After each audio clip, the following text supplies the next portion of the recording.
Hey, what's up guys, this is Dead Rockstar from Modinformer.org, and this is a review for Planet Phillip's first 10 maps of 100 Summer Days of Nostalgia.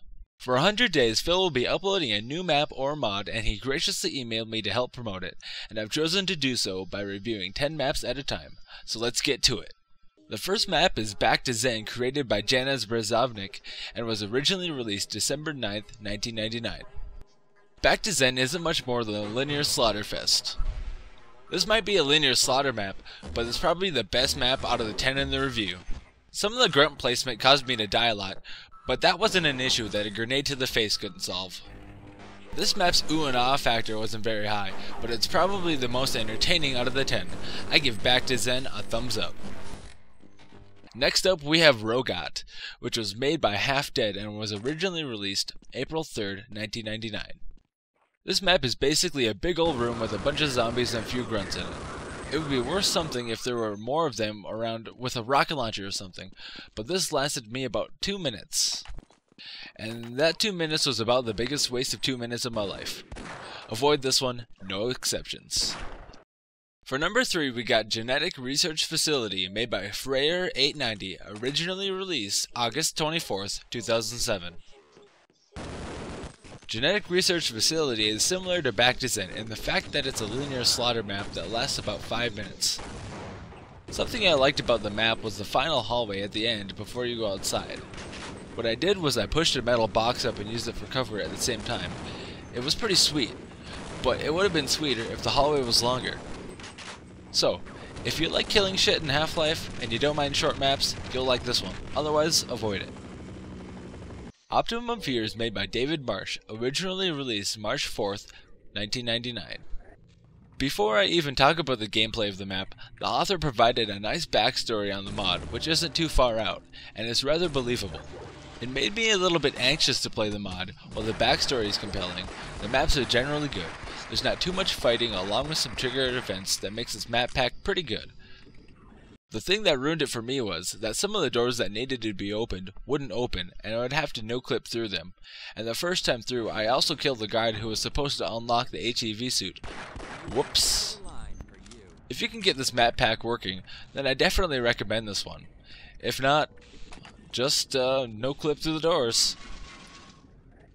For number 5 we got the map When the Army Came to Office, made by Andreas Johnson, originally released April 19th of 2000.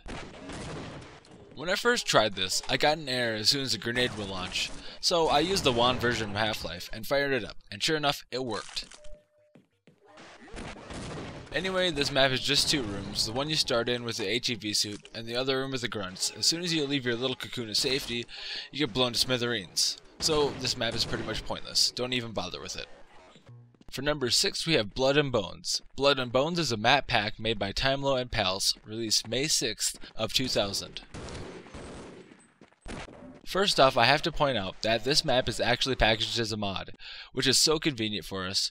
We just have to extract, drag and drop, and restart Steam. I love it. Unlike the last 2 mods, this one worked flawlessly out of the box. There's a backstory to this grunt slaughter map. Gordon Freeman and your scientist buddy was mutilated and you're trying to find out who did it. The map has almost no confluence with the story, except a lot of death is involved in both.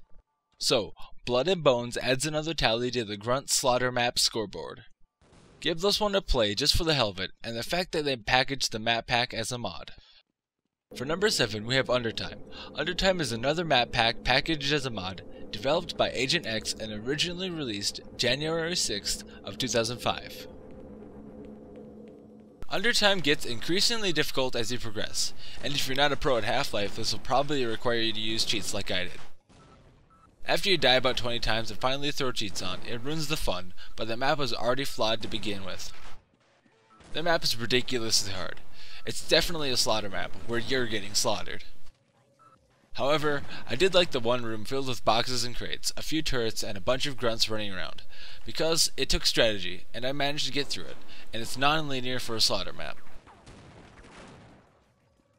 Overall, this map isn't anything special, but with some adjustments and difficulty, it has some potential.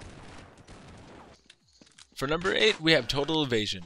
Total Evasion is a Half-Life map made by Tyler Munden, released February 5th of 1999. Total Evasion does a really good job balancing the Slaughterfest with mapping. It's not overly difficult, but the enemies aren't too sparse. There's the usual grunt or two around the corner, but other than that, it's a run and gun.